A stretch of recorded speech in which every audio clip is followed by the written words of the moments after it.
Hello दोस्तों, मैं संजय प्रजापति। आप सभी का अपने चैनल डीएलएड स्टडी पॉइंट में स्वागत है। तो दोस्तों, अभी तक हम 2019 के प्रीवियस ईयर पेपर को सॉल्व कर लिए हैं। उसके बहुविकल्पीय प्रश्न और अतिलघुत्तरीय प्रश्न देख लिए हैं। अभी उसके लघुत्तरीय प्रश्न को देखना बाकी है। तो आज हम 2020 के बहुविकल्पीय प्रश्न और अतिलघुत्तरीय प्रश्न को देखने वाले हैं और इसके बाद दोनों ईयर के लघुत्तरीय प्रश्न को एक साथ देखने वाले हैं दोस्तों। तो आइए बिना किसी देरी के वीडियो को स्टार्ट करते हैं। सबसे पहले हम बहुविकल्पीय प्रश्न को देखेंगे। आज का हमारा पहला क्वेश्चन है, एक त्रिभुज की भुजाएं 3 सेंटीमीटर और 5 सेंटीमीटर और 8 सेंटीमीटर है तो त्रिभुज होगा। तो इसमें से ना तो ये समकोण त्रिभुज होगा, ना तो अधिक कोण त्रिभुज होगा, ना तो त्रिभुज संभव नहीं है। ये हमारा विकल्प नंबर सी सही है, विषमबाहु त्रिभुज। अगर ये समकोण त्रिभुज होता तो ये एक त्रिपलेट बनती 3 4 5 की तरह, 3 4 और 5 की तरह एक त्रिपलेट बनती। जैसे कि समकोण त्रिभुज कुछ इस प्रकार होता है। तो ये जो कर्ण होता है ये हमारा 5 हो जाता है, ये हमारा 3 हो जाता है, ये हमारा आधार जो है वो 4 हो जाता है, ये हमारा लंब है। तो कर्ण के वर्ग के बराबर ये जो आधार का वर्ग और लंब का वर्ग होता है, आधार का वर्ग प्लस लंब का वर्ग, यानी ये जो 5 है वो हमारा 5 के बराबर क्या हो जाता है, वर्ग के 3 का वर्ग प्लस 4 का वर्ग। तो ये हमारा देखिए दोनों पक्ष आपस में बराबर है, तो ये हमारा समकोण त्रिभुज बन जाता है। तो ठीक ना दोस्तों, चलते हैं दूसरे क्वेश्चन की तरफ।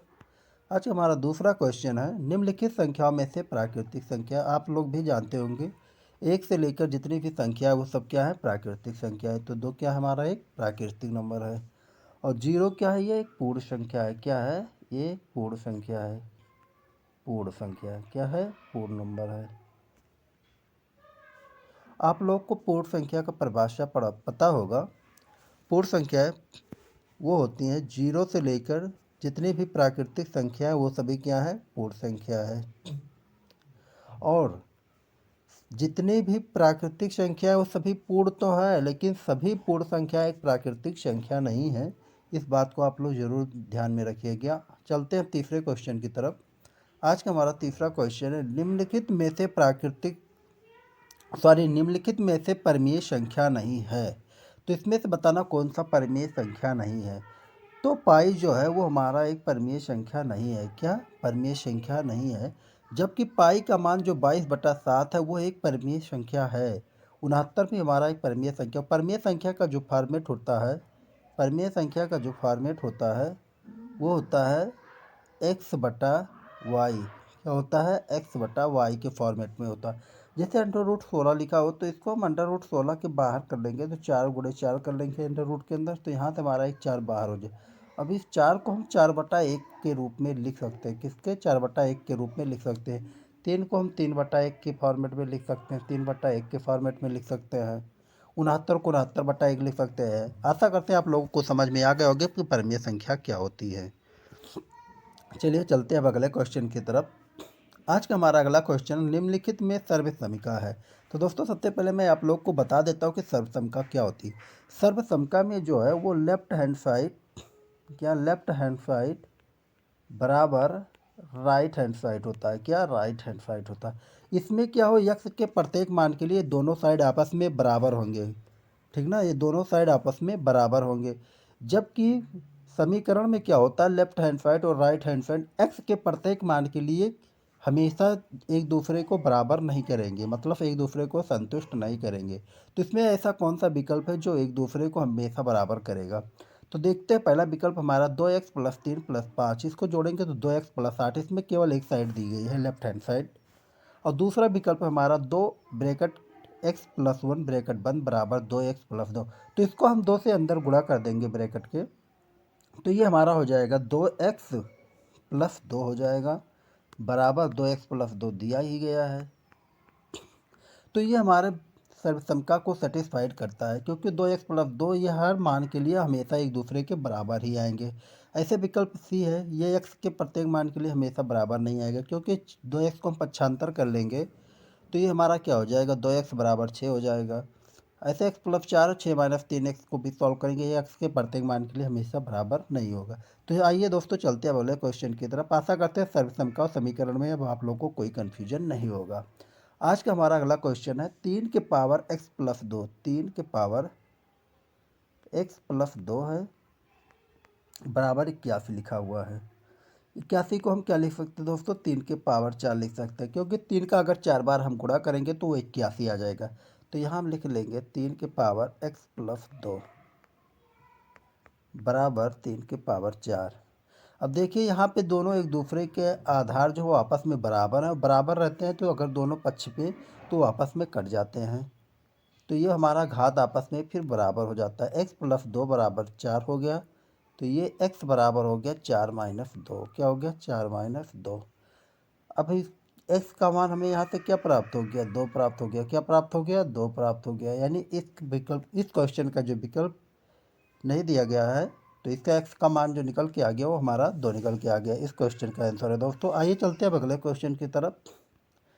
अब हमारा अति लघुत्तरीय प्रश्न शुरू हुआ है। आइए देख लेते हैं हमारा अति लघुत्तरीय प्रश्न कौन कौन सा है। अति लघुत्तरीय में पहला क्वेश्चन जो दिया गया है वो दिया गया x² - के साथ x+6 बराबर 0। तो इसमें सबसे पहले क्या करना होता है, पहली संख्या मान लीजिए x² गुणे 6, x² गुणे 6 कर लेंगे तो इसको, तो ये हमारा बन जाएगा 6x²। सबसे पहले करना होता है, और इसको ऐसे दो भागों में तोड़ना कि मध्य वाली संख्या यानी -7x के बराबर आ जाए। तो इसके अगर हम -6x और -x में तोड़ देंगे तो इसका गुणा करने पे ये हमें 6x² प्राप्त होगा। जोड़ने पर हमें क्या प्राप्त हो जाएगा, -7x प्राप्त हो जाएगा। क्या प्राप्त हो जाएगा, -7x। तो इसको ऐसे में दो भागों में तोड़ना है। आइए अब क्वेश्चन को सॉल्व करते हैं। तो जैसे लिखा है x² - 7x, तो इसको हम कैसे तोड़ेंगे, सबसे पहले x² को लिख लेंगे। अब इसको हम तोड़ेंगे -6x और -x, और +6 हमें दिया गया है बराबर 0 हो जाएगा। अब देखिए यहाँ x है, यहाँ x है, यहाँ से हम x को कॉमन ले लेंगे तो हमारे पास क्या बचेगा, x - 6। यहाँ से देखिए -1 कॉमन ले लेंगे, यहाँ हमें बचेगा x -6, क्योंकि माइनस का अंदर जब बुरा होगा प्लस में तो वो हमारा माइनस हो जाएगा। ये हो जाएगा हमारा 0। अब यहाँ x -6 है और यहाँ भी x -6, तो यहाँ से हम x -6 कॉमन ले लेंगे, x -6 कॉमन ले लेंगे। तो यहाँ हमारा क्या बचेगा, x -1 बचेगा, x -1 बचेगा। अगर हम x -1 बराबर 0 करते हैं, x -1 बराबर 0 करते हैं तो हमें यहाँ से x बराबर क्या मिल जाएगा, 1 मिल जाएगा, क्योंकि इधर माइनस उधर ले जाएंगे तो प्लस में हो जाएगा। अगर हम यहीं पे x -6 बराबर 0 करते हैं, x -6 बराबर 0 करते हैं तो हमें x का मान क्या प्राप्त हो जाएगा, 6। यानी x के दो मान निकल गया है, 1 और 6। चलिए अब चलते हैं अगले क्वेश्चन की तरफ दोस्तों। आज का हमारा अगला क्वेश्चन है 5 पुस्तकों का मूल्य 7 पुस्तकों के मूल्य से 14 रुपये कम है। एक पुस्तक का मूल्य ज्ञात कीजिए। 5 पुस्तकों का जो मूल्य है वो 7 पुस्तकों के मूल्य से कितना कम है, 14 रुपये कम। अगर हम 14 रुपये 5 पुस्तक के मूल्य वाले को दे दें तो दोनों आपस में क्या हो जाएंगे, बराबर हो जाएंगे। सॉरी, अगर हम एक पुस्तक का मूल्य x रुपया मान लेते हैं, कितना, x रुपया मान लेते हैं, ये एक पुस्तक का मूल्य है x रुपये, तो 5 पुस्तक का मूल्य कितना हो जाएगा, 5x। और अभी मैंने क्या किया, अगर हम 5x वाले को 14 रुपये दे देते हैं तो दोनों क्या हो जाएंगे, आपस में बराबर हो जाएंगे, क्योंकि यही तो 14 रुपया कम था। तो इसको हम 14 रुपया दे दे तो आपस में बराबर हो गए, तो 7x ही हो जाएगा। और प्लस के 5x को उधर ले जाएंगे तो माइनस के 5x हो जाएगा, बराबर 14 हो जाएगा। और 7x में से 5x को माइनस करेंगे, कितना बचेगा, 2x बचेगा, 2x बराबर हमारा 14 हो जाएगा। अब 2 से हम इसको भाग देंगे तो 7 बार जाएगा, कितनी बार, 7 बार।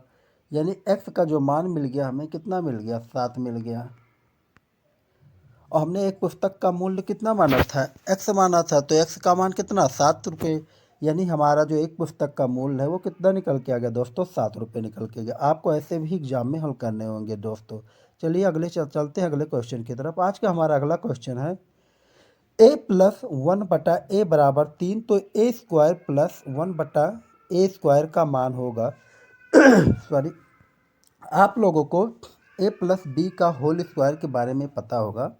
a + b का होल स्क्वायर क्या होता है, a + b का होल स्क्वायर बराबर होता है a का वर्ग प्लस बी का वर्ग प्लस के 2 गुणे ए गुणे बी क्या होता है, ये होता है। अब इसी फार्मूले पे जैसे हमें ये यहाँ पे बी की जगह 1 बटा ये दिया है, तो यहाँ बी की जगह 1 बटा ए का वर्ग हो जाएगा, ठीक ना। बाकी 2 गुणे ए व बी के भी जगह 1 बटा ये हो जाएगा। इसी फार्मूले पे हम रख देंगे तो हमें यहाँ से इसका मान निकल जाएगा। चलिए दोस्तों चलते हैं अपने क्वेश्चन की तरफ। जैसे दिया गया है ए प्लस 1 बटा ए का वर्ग, इसका हम वर्ग कर लेंगे तो ये हो जाएगा ए का वर्ग प्लस 1 बटा ए का वर्ग प्लस का 2 गुणे ए गुणे 1 बटा ए। अब दोस्तों देखते हैं यहाँ से ए से ये कैंसिल हो जाएगा और ए प्लस 1 बटा ए का मान कितना दिया गया, 3 दिया गया, तो यहाँ हम 3 लिख लेंगे और 3 का वर्ग लगा है, वर्ग लगा देंगे। इसका हमें मान पूछा गया है तो इसको हम ऐसे रहने देंगे, ए स्क्वायर प्लस 1 बटा ए स्क्वायर और ये प्लस का 2 हो जाएगा। 3 का वर्ग करेंगे कितना हो जाएगा, 9 हो जाएगा और ये 2 को हम इधर ले आएंगे तो ये 9 माइनस 2 हो जाएगा। ये हमारा हो जाएगा ये स्क्वायर धन 1 बटा ये स्क्वायर। अब आप देख ले 9 में से 2 को हम माइनस करेंगे तो दोस्तों कितना मिल जाएगा, हमें 7 मिल जाएगा। कितना मिल जाएगा, 7 मिल जाएगा। यानी ए स्क्वायर धन 1 बटा ए स्क्वायर का मान हमें कितना मिल गया, 7। यानी इस क्वेश्चन का आंसर जो है वो 7 है दोस्तों। आइए अब चलते हैं अगले क्वेश्चन की तरफ। आज का हमारा अगला क्वेश्चन है, एक बगीचे में 2025 पौधे लगे हैं। कितने, 2025 पौधे लगे हैं। प्रत्येक पंक्ति में उतने ही पौधे लगे हैं जितने बगीचे में कुल पंक्तियां हैं। तो प्रत्येक पंक्ति में कुल पौधे लगे हैं। तो दोस्तों हमको ऐसे बताना है कि मान लीजिए अगर हम 4 पंक्ति ले लिए, कितना, 4 पंक्ति, तो प्रत्येक पंक्ति में ही 4 पौधे लगे होने चाहिए, 4 पौधे, यानी 4 चौके 16। तो इसी तरह 2025 को हमें तोड़ना है कि ऐसे 2 भागों में तोड़ो कि उतने उतने ही पौधे सभी पंक्ति में आ जाए। तो आइए 2025 का हम निकाल लेते हैं वर्ग। क्या निकालते हैं, वर्गमूल निकाल लेते हैं। तो भाग विधि से इसको हम वर्गमूल निकाल सकते हैं। किससे, भाग विधि से इसका हम वर्गमूल ज्ञात कर सकते हैं। तो आप लोग भाग विधि से वर्गमूल ज्ञात करना जानते होंगे। 2025 लिख लेंगे, कितना, 2025 निकलेंगे, या इसका रूट निकाल लें आप लोग। तो इसको हम इकाई अंक की तरफ से एक जोड़ा बना लेंगे और 20 को ऐसे संख्या के वर्ग के आसपास ले जाना है कि वो 20 से ज़्यादा ना हो जाए। 5 का अगर वर्ग करेंगे तो 25 हो जाएगा। तो हम सबसे पहले 4 का वर्ग ले जाएंगे, तो यहाँ भी 4 हो जाएगा हमारा। 4 का वर्ग करेंगे कितना हो जाए, 4 चौके 16 हो जाएगा, यहाँ लिखेंगे 16। अब 20 में से 16 को माइनस करेंगे कितना हो जाएगा, 4 हो जाएगा। अब सीधा सीधा हमारा ये 25 से यहाँ उतर जाएगा पूरा पूरा। 4 को 4 में ऐड करेंगे कितना हो जाएगा, 8 हो जाएगा। अब हमको इसको यहाँ ऐसी संख्या से मल्टीपल करना है कि वो 425 के आसपास हो या 425 के बराबर हो। तो हम इसको 5 बार ले जाएंगे, कितनी बार, 5 बार ले जाएंगे। तो यहाँ हमारा कितना हो जाएगा, 5 हो जाएगा। तो 5 का इसमें हम गुणा कर देंगे, फिर 5 का 5 में गुणा करेंगे कितना, 25 के 5 हो जाएगा। 5 का 8 में गुणा करेंगे, 5 अट्ठे 40 और 2 बचा था शेष हमारा, ये होगा 425। अब देखिए 425 ये हमारा पूरा पूरा कैंसिल हो जाएगा। क्या हो जाएगा, पूरा पूरा कैंसिल हो जाएगा। तो हमें कितना निकल के आ गया, 45 निकल के आ गया। यानी 45 पंक्ति होंगे टोटल, कितने, 45 और सभी पंक्तियों में कुल कितने पौधे होंगे, 45 पौधे होंगे। इस क्वेश्चन का जो आंसर निकल के आ गया दोस्तों, वो कैसे निकल के आ गया, 45 निकल के। आप लोग को भी इसी तरह से एग्जाम में सॉल्व करने होंगे। चलिए दोस्तों चलते हैं अगले क्वेश्चन की तरफ। आज का हमारा अगला क्वेश्चन है, एक पुस्तक का मूल्य 5x² प्लस 2x प्लस 1 है। इसी प्रकार की 2x प्लस 5 पुस्तकों का मूल्य ज्ञात कीजिए। एक पुस्तक का मूल्य हमें दिया गया, ये हमारा एक पुस्तक का मूल्य, टोटल हमें कितना है, 2x प्लस 5 है। तो हम दोनों को अगर गुणा कर देंगे आपस में तो हमें सभी पुस्तकों का मूल्य पता चल जाएगा। तो लिख लीजिएगा 2x प्लस 5, कितना, 2x प्लस 5 और एक ब्रैकेट में लिखिएगा 5x² कितना, 5x² प्लस 2x प्लस 1, कितना, 2x प्लस 1। अब इसका 2x का एक बार 5x में गुणा करेंगे कितना हो जाएगा, 2 पंचे के 10 हो जाएगा, 2 पंचे 10 हो जाएगा। ये x है, x में गुणा करेंगे x स्क्वायर का कितना हो जाएगा, x³ हो जाएगा। प्लस 2x का गुणा 2x में करेंगे कितना हो जाएगा, 4x² हो जाएगा। फिर 2x का गुणा 1 में करेंगे कितना हो जाएगा, 2x हो जाएगा। प्लस फिर 5 का गुणा हम करेंगे 5x² में कितना हो जाएगा, 25 के x² हो जाएगा, 25x² हो जाएगा। फिर 5 का गुणा 2 में करेंगे कितना हो जाएगा, 5 दूनी 10x हो जाएगा, कितना 10x। फिर 5 का गुणा 1 में करेंगे कितना हो जाएगा, 5 हो जाएगा, कितना 5 हो जाएगा। अब देखिए ये 10x³ है, यहाँ कोई क्यूब नहीं लगा इसलिए हम 10x³ को ऐसे लिख लेंगे, कितना 10x³ हो प्लस 4x² और प्लस 25x² जोड़ेंगे कितना हो जाएगा, 29x², कितना 29x² हो जाएगा। प्लस 2x है और 10x से जोड़ेंगे कितना हो जाएगा, 12x हो जाएगा, कितना 12x हो जाएगा। अब प्लस कितना है हमारा, प्लस 5 बचा, कितना +5। यानी इस क्वेश्चन का जो आंसर है दोस्तों ये निकल के आ गया 10x³ प्लस के 29x² प्लस के 12x प्लस के 5। इस क्वेश्चन का आंसर, ये टोटल पुस्तकों का मूल्य है, कितना टोटल पुस्तकों का मूल्य। आशा करते हैं दोस्तों आप लोगों को समझ में आ रहा होगा। चलिए चलते हैं अब अगले क्वेश्चन की तरफ। आज का हमारा अंतिम प्रश्न है ये, माइनस का 1/2 और 5/4 के मध्य दो समदूरस्थ संख्या ज्ञात करनी। तो समदूरस्थ संख्या सबसे पहले आप लोग को बता दे रहे हैं दोस्तों, समदूरस्थ संख्या ज्ञात करने के लिए हमें सबसे पहले इसके हर को बराबर करना हो। जैसे यहाँ 5/4 है, यहाँ माइनस के 1/2, तो इसको भी हमें माइनस के 1/4 बनाने हैं। क्या बनाने हैं, माइनस के 1/4, क्योंकि दोनों का हर आपस में बराबर हो जाए। तो आइए सबसे पहले हम दोनों का हर बराबर कर लेते हैं। माइनस के 1/2 है, अगर हम इसमें ऊपर नीचे 2 से गुणा कर दे रहे हैं तो इसके नंबर पे कोई फ़र्क नहीं पड़ेगा। और एक तरफ ले लेते हैं 5/4, इसमें हम एक एक का मल्टीपल कर देंगे, कोई फ़र्क नहीं पड़ेगा। तो ये हो जाएगा हमारा माइनस के 2/4 हो जाएगा, और ये हो जाएगा हमारा 5/4 हो जाएगा। क्या हो जाएगा, 5/4 हो जाएगा। अगर दोस्तों एक बात और ध्यान में रखिए आप लोग, अगर दो समदूरस्थ संख्या पूछ रही है दो, तो इसमें एक ऐड कर देंगे 3 हो जाएगा। अगर 3 समदूरस्थ संख्या पूछी तो इसमें एक ऐड कर देंगे तो वो हमारा 4 हो जाएगा। अगर 4 समदूरस्थ संख्या पूछी तो इसमें एक ऐड कर देंगे तो हमारा कितना हो जाएगा, 5 हो जाएगा। अब ये जो हमारा ऐड होने के बाद जो संख्या आती है, जितनी अगर 2 पूछी है तो हम इसमें अंश और हर में कितने 3 से गुणा कर देंगे, कितने 3 से गुणा कर देंगे। अगर यही 3 पूछा होता तो अंश और हर में हम कितने से गुणा कर देते, 4 से गुणा कर देते, ठीक ना दोस्तों। तो आइए चलते हैं, हमारी संख्या आके निकल की कितना, -2/4 और 5/4। अब इसमें हम कितने से गुणा कर देंगे, -2/4, 2/4 में हम कितने से गुणा करेंगे, 3 से। अंश और हर दोनों में गुणा करना है। और एक संख्या हमारी कितनी निकल के आई थी, 5/4, इसमें भी हम ऊपर नीचे 3 से गुणा कर देंगे। तो ये हमारा कितना हो जाएगा, -6/12 हो जाएगा। और दूसरी संख्या हमारी कितनी बन जाएगी, 15/12 बन जाएगा, 15/12। अब दोस्तों हमें इसमें क्या करना है कि जो सॉरी हर अंश है, जो अंश है उसको हम माइनस कर लेंगे। तो सबसे बड़ी संख्या में से सबसे छोटी संख्या को माइनस करेंगे। तो 15 में से -6 को माइनस कर लेंगे। ये 15 माइनस माइनस मिलकर क्या हो जाएगा, प्लस हो जाएगा। यानी ये 15 प्लस के 6, 15 प्लस के 6 ऐड करेंगे कितना हो जाएगा, 21 हो जाएगा। अब दोस्तों क्या करना है, 21। अब दो समदूरस्थ पूछी थी तो हमने क्या कहा था, एक ऐड कर लीजिएगा, 3 हो जाएगा। तो अब इसको जो 21 आया अंश को माइनस करने पर, तो 21 को हम कितने से डिवाइड कर देंगे, उसी 3 से डिवाइड कर देंगे तो हमें क्या मिल जाएगा, 7 मिल जाएगा। क्या मिल जाएगा दोस्तों, 7 मिल जाएगा। अब इसी 7 को, ये जो संख्या हमें 3 से गुणा करने के बाद प्राप्त हुई है, इसी में ऐड करते हुए जाना। केवल ऐड हमको किस में करना है, अंश में, किसमें, अंश में ऐड करना है। तो -6/12 अगर है, -6/12, तो इसमें कितना प्लस के 7 ऐड कर देंगे, कितना प्लस के 7।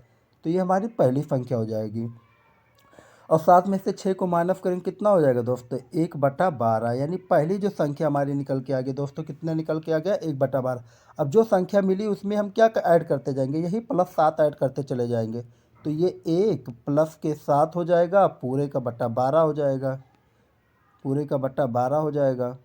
तो 7 1 कितना हो जाएगा, 8 हो जाएगा, 8/12। यानी दूसरी संख्या हमारी 8/12 निकल के आ गई। आशा करते हैं दोस्तों आप लोगों को समझ में आया होगा। तो समदूरस्थ से एक क्वेश्चन लगभग आना फिक्स है, इसलिए आप लोग इसे अच्छे से तैयार करके जाइएगा दोस्तों।